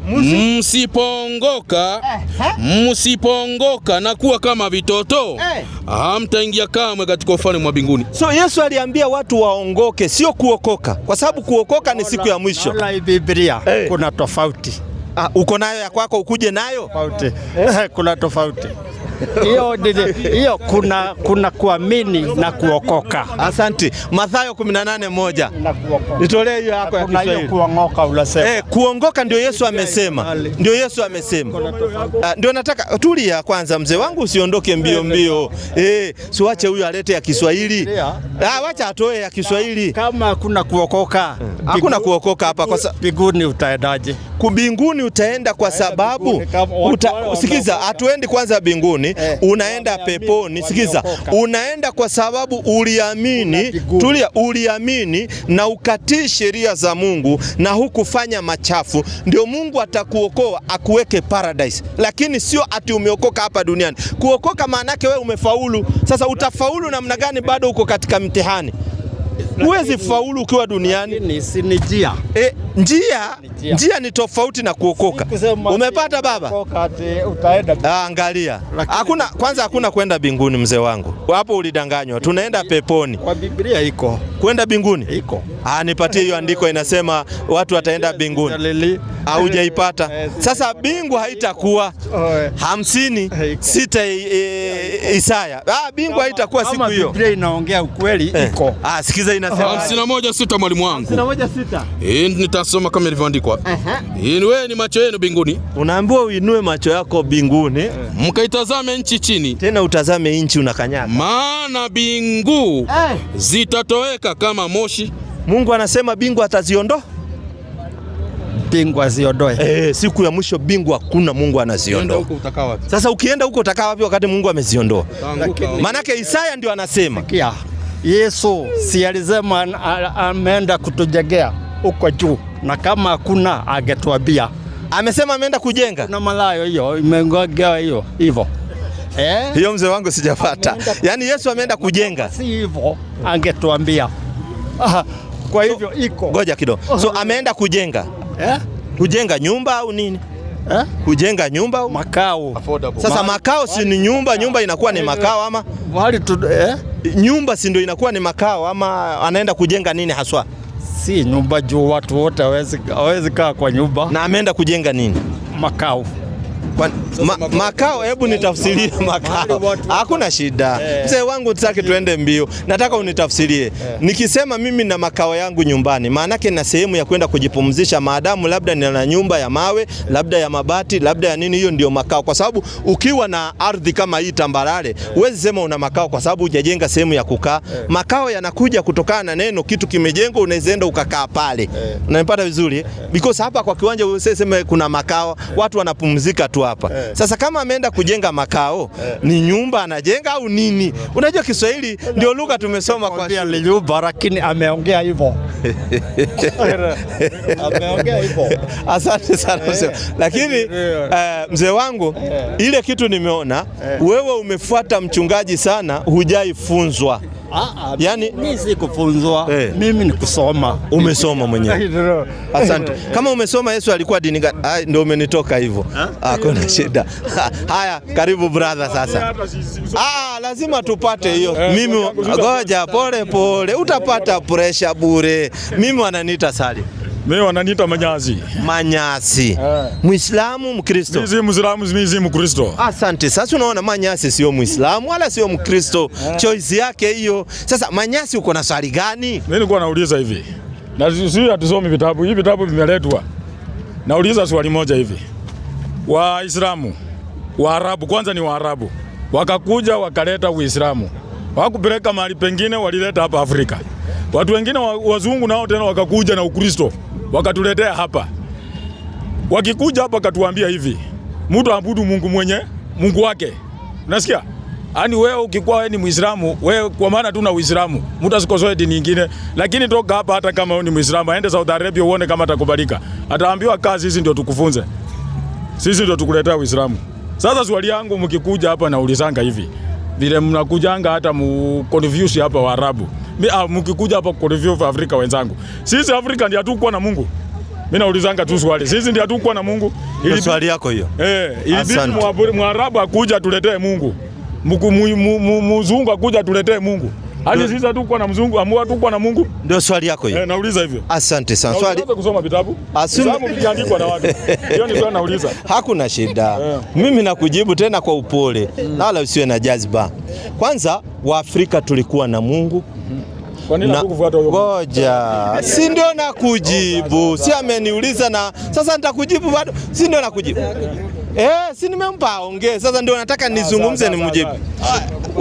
Waafrika hakuna shida. Nkurunziza na nini? Waafrika tulikuwa na Mungu. Na Mungu wa Afrika alikuwa Mungu mmoja peke yake ambaye hana mtoto. Ukienda kwa Wajaluo walikuwa wanajua Nyasaye Achelekende, kwa Wakikuyu Gai Thathaiya Gai Gai. Walikuwa ni Mungu mmoja, hana mtoto. So na huo Mungu, wazee walikuwa wanaume ndio wanaongoza ibada. Kwa kabila zote, hakuna kabila ilikuwa inaongoza ibada na wanawake.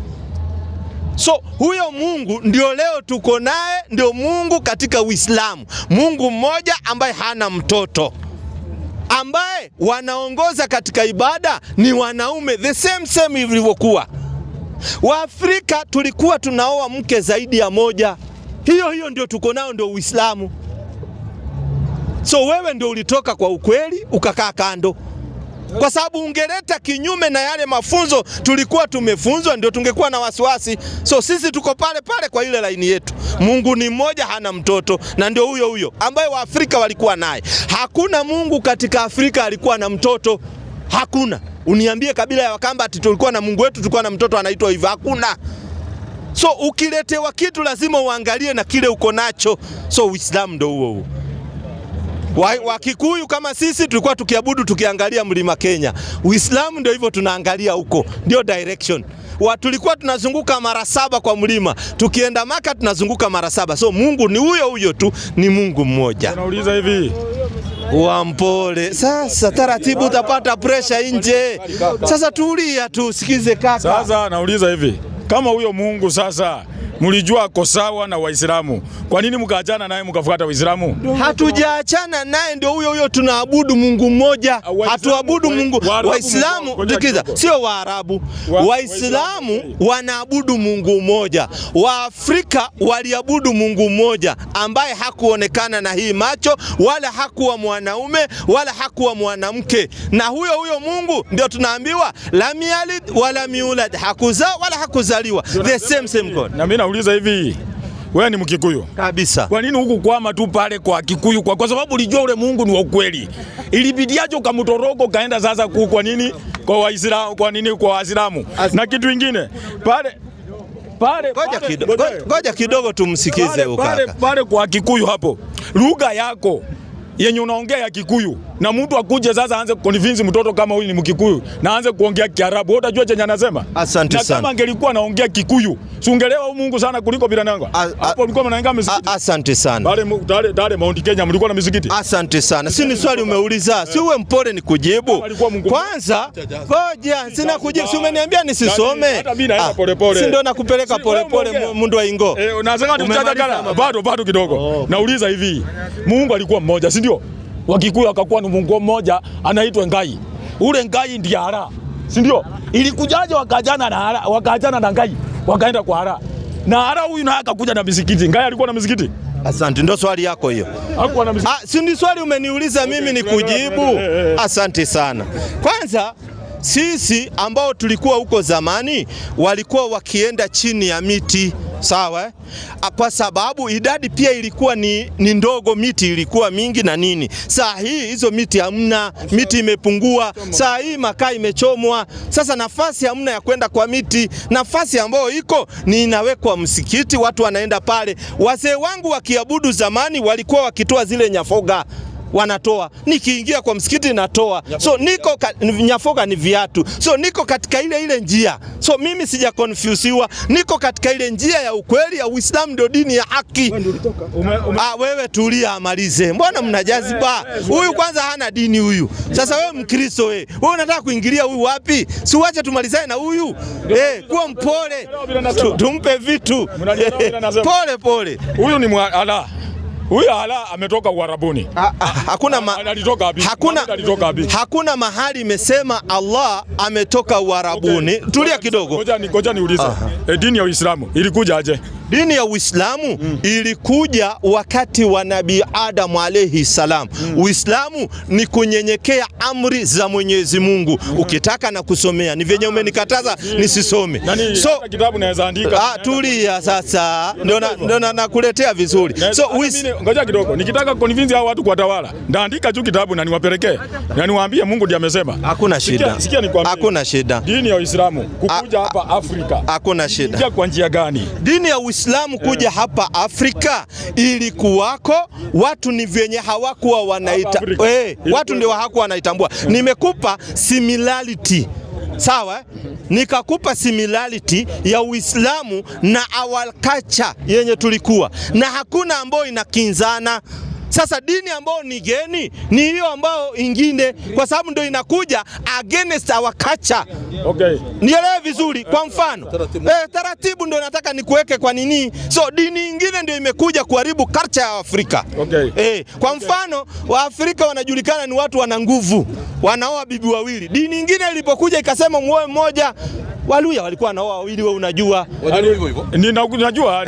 So hii ingine ndio imekuja against our culture. Sisi bado tuko pale pale. Sasa tuacha tuingie kwa hii dini sasa. Gani sasa? Hizo madini mawili hizo. Hizo dini zenye unasema mbili hivi. Nataka kuuliza hivi, Waafrika wenzangu vile mko hapa na Waislamu wenye mko hapa, yenye mmeokoka. Mimi sijaokoka. Usiingie mambo ya kuokoka. Waafrika hatukuwa tunaokoka. Sasa ukiona umeletewa mambo ya kuokoka, hiyo ni mambo ya kukukoroga. Hakuna Mwafrika alikuwa anasema ameokoka. So ukiletewa ati uokoke, hiyo ni ukorogi. Unakorogwa. Kuna Mwafrika alikuwa anaokoka? Okay. Nataka kuuliza hivi wapendwa. Ni mimi unauliza. Mimi niko hapa, usiwe na nauliza mwalimu. Nauliza na kutusikie. Nauliza wewe mwalimu. Nakuuliza mwalimu. Ngoja kidogo. Unajua sitakangi iwe kama uvutano. Huyu kaka ndio ako kwa stage. Wacha kwanza amalize. Sasa wewe tulia. Kama unataka kuulizwa usiwe na wasiwasi. Okay, sasa hapa ako kutuuliza, kuwa mpole. Tumwambia Mungu ni mmoja, si ndio? Nani bro? Usikonde, ndio Uislamu huo. Uislamu unaenda na nidhamu. Wacha tusikize huyu kaka. Mbona watu wanataka kukoroga huyu kaka na ana dini, nataka awe Muislamu? Sasa wanamkoroga nini? Si mumwache. Mimi nilikuwa Muislamu. Sasa wewe tulia tu. Mtoto wa mchana. Kwa sababu najua hizi dini mali zilitoka. Nauliza hivi. Mungu alikuweko. Kabisa. Mungu alikuweko. Na vile huyu Mungu alikuweko, Mungu kuja kujidhihirisha hapa duniani. Alikuja kujidhihirisha wapi? Kwa Musa. Kuja kutoka wapi? Kuja kujidhihirisha mbele ya Musa. Ngoja kwanza. Wewe usije ukatukoroga. Ngoja kidogo. Nimesema hivi, Mungu ni mmoja. Tulia kidogo. Nataka kusema hivi kulingana na Biblia. Nasema kulingana na Biblia. Si nimekupa nafasi. Ngoja kwanza. Nasema sasa naingia kwanza kwa vitabu na kuuliza sasa kulingana kwa Biblia. Hakuna shida. Si kuwa mpole kwanza. Usiwe unajificha katika shamba la njugu wakati wewe mgongo inaonekana. Isije ikawa wewe ni Mkristo lakini ulikuja ukatanguliza ukasema wewe huna dini, sio Muislamu wala Mkristo, na akanikataza akaniambia usisome hizi vitabu kwa sababu hizi vitabu vimeandikwa na watu haziamini. Huyu ndiye aliniambia, na nikasema hivi vitabu isisomwe. Nikamwambia lete maswali yake. Ngoja kidogo. Nimesema tusianze kusoma vitabu kabisa. Na sikusema vitabu, sikusema ati vitabu visiamini. Unaamini vitabu Sikusema hivyo. Nataka tuende pole ili tuwe.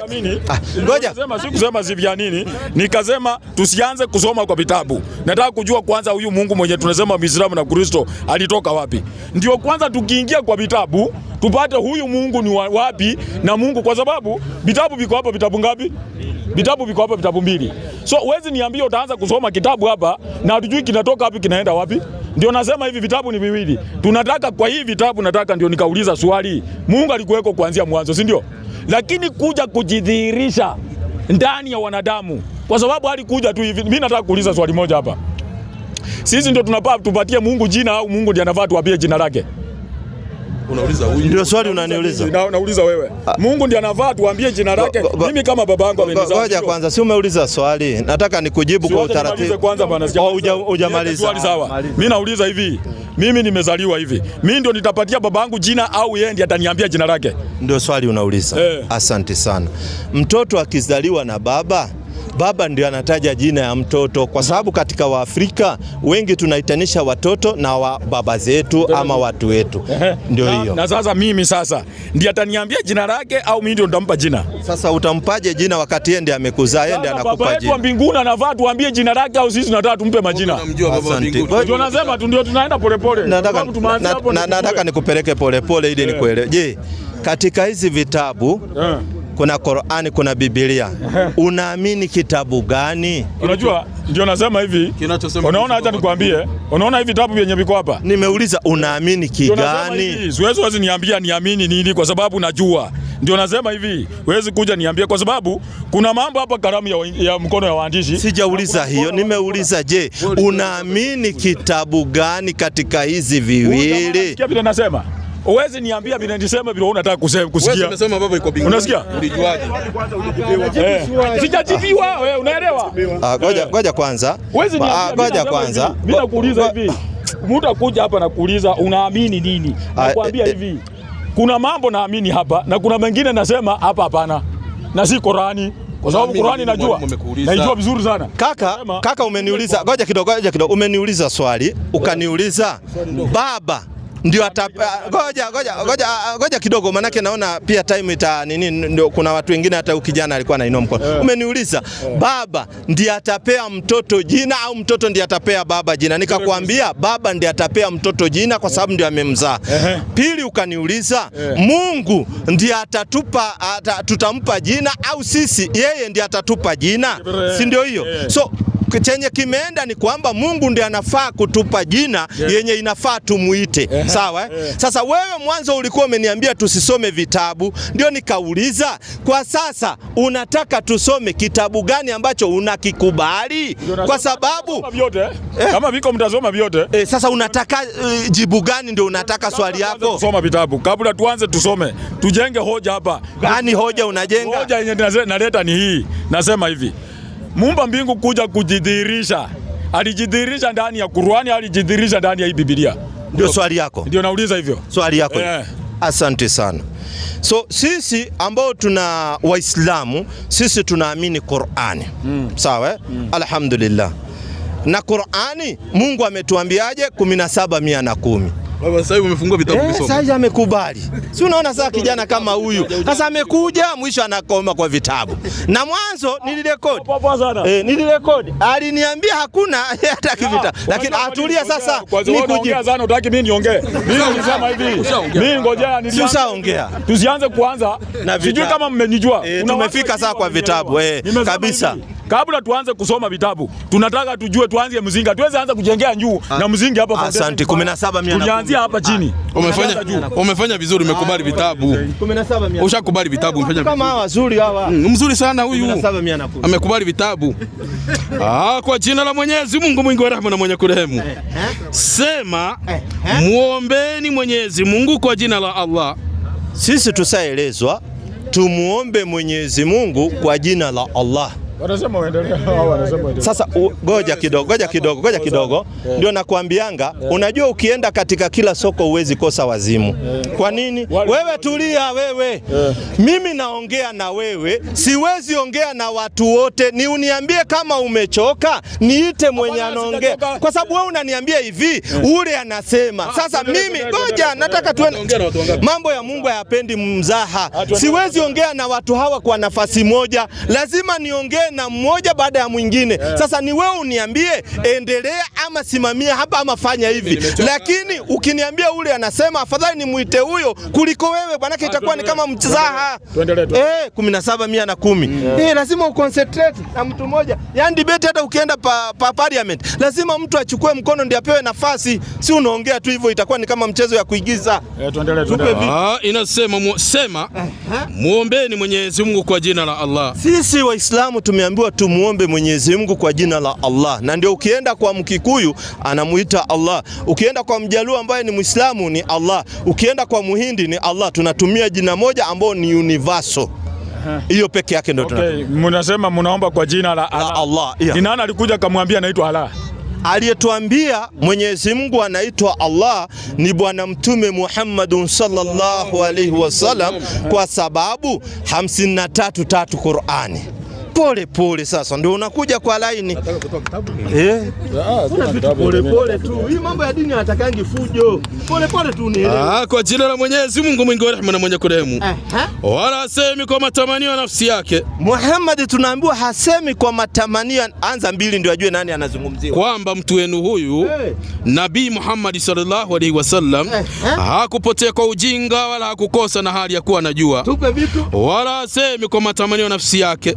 Hayakuwa haya anayosema ila ni wahai, yani ufunuo uliofunuliwa kwake. So Mtume Muhammad sallallahu alaihi wasallam alipatiwa kitu inaitwa revelation. Alipopewa revelation ndio inaitwa ufunuo, akaelezwa waeleze hawa Mwenyezi Mungu wamuombe kwa jina la Allah, kwa sababu manabii ndio wanapatiwa revelation. Sio kila mwanadamu anapewa revelation.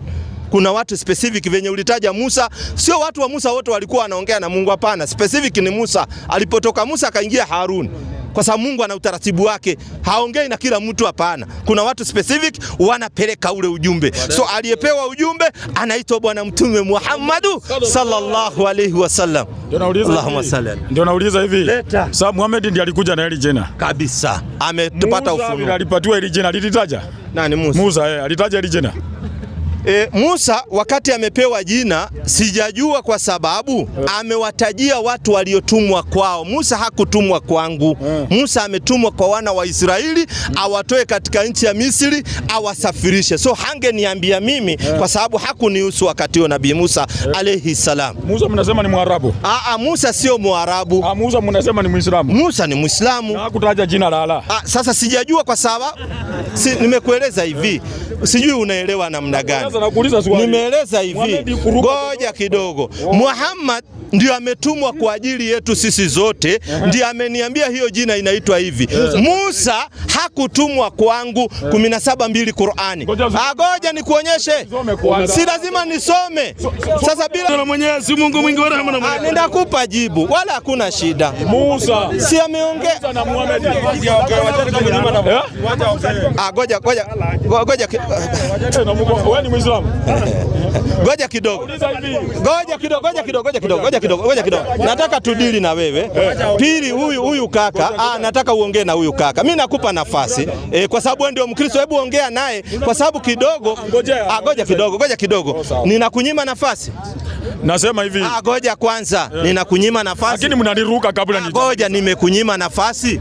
Na mnaikata. Nimekunyima. Unajua nimerekodi hapa, sijakunyima. Mbona wewe unasema urongo kaka, na ni mtu mzima? Sasa wewe huyu ni mtu mzima, acha ajiongeleshe, muachane naye na si uache nimsikize huyu. Sasa wakienda hivyo nitakata mkutano. Usikate. Sasa lete mahoja zako. Nauliza hivi. Ngoja kidogo tena. Kuna mwingine tena hako hapa. Sijui mnataka niachane na huyu nikuje kwa mwingine ama tufanyeje? Anasema yule ni changana na kama wewe waacha. Boss, sasa mimi niko na huyu. Sasa unaleta kelele. Kelele kwako ni kelele. Si kwa sababu hatuwezi huyu aongee, tutaongea namna gani? Sasa hata ndio unaona huyu ametulia kwa sababu ni mtu mzima, ana akili zake. Sasa wewe tulia, tutamjibu yeye, sio wewe. Sasa mimi naongea na huyu, basi amesema la haula wala quwata illa billah.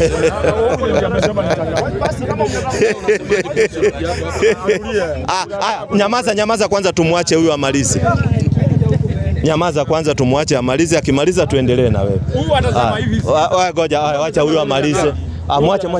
Mwache amalize, alafu tutaendelea na huyu. Umemaliza?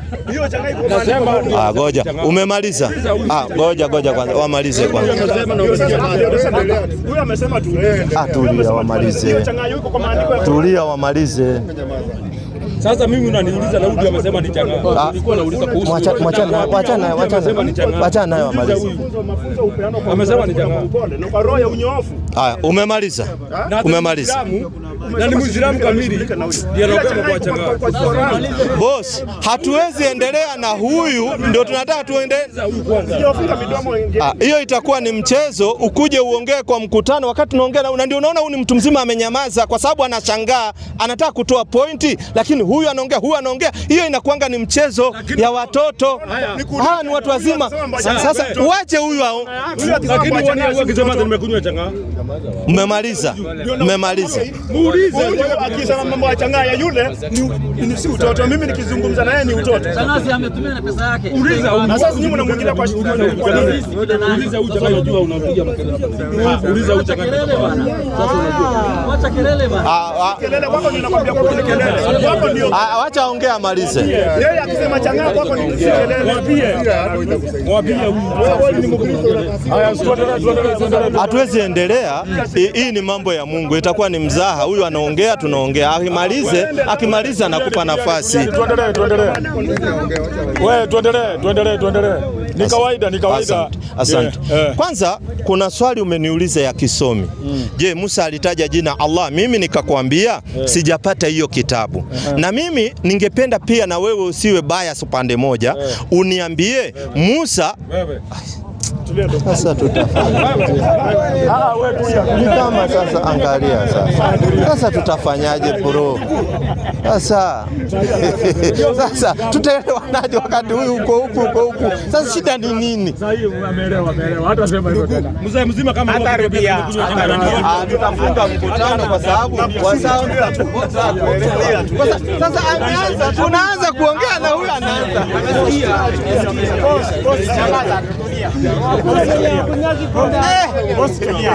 Sasa acha tumpatie majina mazuri. Mpatieni majina mazuri ya nyamaze. Sorry basi, sorry. Hiyo ndio ile Uislamu. Sorry. Tumekwambia sorry. Sawa, tumekwambia sorry. Tumekwambia sorry. Imetosha sasa. Tumekwambia sorry. Ukibembeleza sana tarehe. Tumekwambia sorry. Mwambie Mr. Tumekuambia kwa niaba yake. Kwani ana mdomo? Basi tumesema sorry. Haya, umetulia. Haya, sawa. Angalia kaka. Mambo ya dini hatakangi nini. Sasa mimi umeniuliza swali nzuri na nimeadmit, sawa? Nimekuambia vitabu vya Musa sijavisoma nikaona alimuita Mungu aje, sawa? Sasa wewe ningependa unisaidie. Je, katika Biblia Musa alimuita Mungu aje? Na je, hiyo jina Musa alimuita Mungu ndio Yesu alikuja akamuita Mungu kwa hiyo jina? Ndio unione kumbe katika Biblia Musa alimuita Mungu Yehova na Yesu alipokuja alimuita Mungu Yehova, na unipe hizo maandiko. Nitakuwa nimeridhika. Shote nikilia. Ndio nasema hivi. Huwezi kuja kuniambia kitu ndio niambie vile nitasema. Unasikia? Sasa si wewe uliniuliza. Nakuja hivi. Huwezi kuja kuniambia jina, nikwambie tena uniambie vile mimi nitasema. Mimi najua vile nitasema. Si wewe uniambie vile nitasema. Wewe umesema vizuri nikakwambia Musa alisema. Kwa sababu Musa alitangulia mbele ya nani? Ya Muhammad. Na manabii wote wakikuja, hakuna hata nabii mmoja wa hii Biblia aliwahi taja Mungu anaitwa Allah. Wala sina shida. Hakuna. Sina shida. Nataka uniambie hivi. Na mimi sina shida. Angalia tena. Sasa I am the Lord. Sasa hatuwezi weka watu wa nje, tutabidi tufunge. Sawa? Ndio kwa sababu hiyo ni Exodus 3. Assalamu alaykum wa rahmatullahi.